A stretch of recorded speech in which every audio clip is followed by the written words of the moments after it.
Late last week, Republicans, as part of the New York delegation in Congress, put forth a motion to expel indicted Republican Congressman, George Santos from Congress altogether.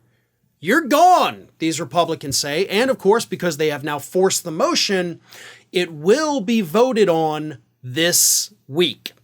Don't know if it's today, don't know if it's, end of the day Friday, but it will be voted on this week. Now, following these Republicans putting forth this motion to expel Santos, who, for the record, as we all know, has not been convicted of all of the horrible things that he's been indicted for, but he has been indicted. And, the trial will happen and then we'll see if he's convicted or not. But Republicans say enough is enough. We've got a lot of problems as a party right now. We don't need this hanging over our heads. So after they introduced this motion, I believe it was Thursday, late in the day, George Santos gets on Twitter and sends out a very creepy and cryptic message that actually caused both his critics and his supporters to reach out to him for support, like trying to help him, because he said, quote, "Everything has an end in life." Everything has an end in life. Now, that's a statement that can mean many different things to many different people. And based on the reactions that we saw on social media, a lot of people think this meant that George Santos was about to engage in some form of harming himself. So again, even people who loathe him were reaching out saying dude, don't do anything. Don't do this. Let's get you help, which is the correct response in that situation, by the way. Doesn't matter if you love them or hate them. Doesn't matter if they're indicted or not. That is the correct response. And I was really actually kind of happy to see the responses to this. It's a cryptic message. I think mental help is definitely something that needs to be on the agenda for George Santos, especially with what he's going through. I do, just as a human being, he may be a lying scumbag, but, this has got to be tough on him too. So he needs help. I think this post on social media was a call for help. Maybe it was just an attention-grabbing stunt, right? George Santos has been known for that.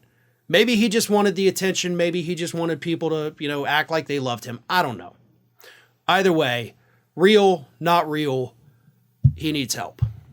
Having said that, the vote this week kind of sets up a pretty big first test for newly minted Republican House Speaker Mike Johnson, right? You only have a 10-seat Republican advantage, which means, of course, whenever you get 5 Republicans that don't vote with the rest of them, you got a stalemate.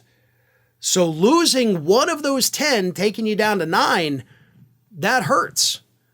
So maybe Johnson pushes this. Maybe he rallies the rest of the Republicans and says, hey, we can't do it. We need him, as corrupt as he is accused of being, and it's just accused, not convicted. We can't do this. Besides, he is only accused. He may not get convicted. Are we really going to set the precedent that anytime somebody's accused of something, we just kick them out immediately?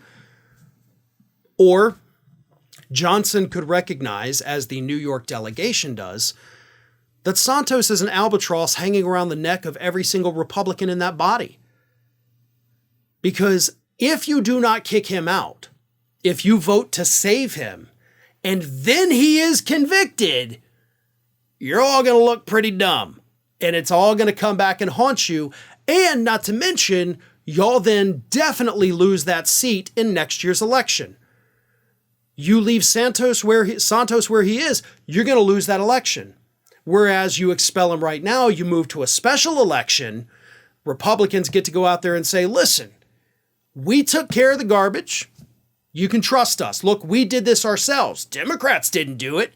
They were fine with the corruption. We're the ones who handled it. Expelling Santos, just from a Republican standpoint, which is weird because I have to get my head firmly up my, to get a Republican perspective. But from the Republican perspective, expelling Santos is better for your party than leaving him in. But We'll see what happens. The vote will happen someday this week, and it's all on them.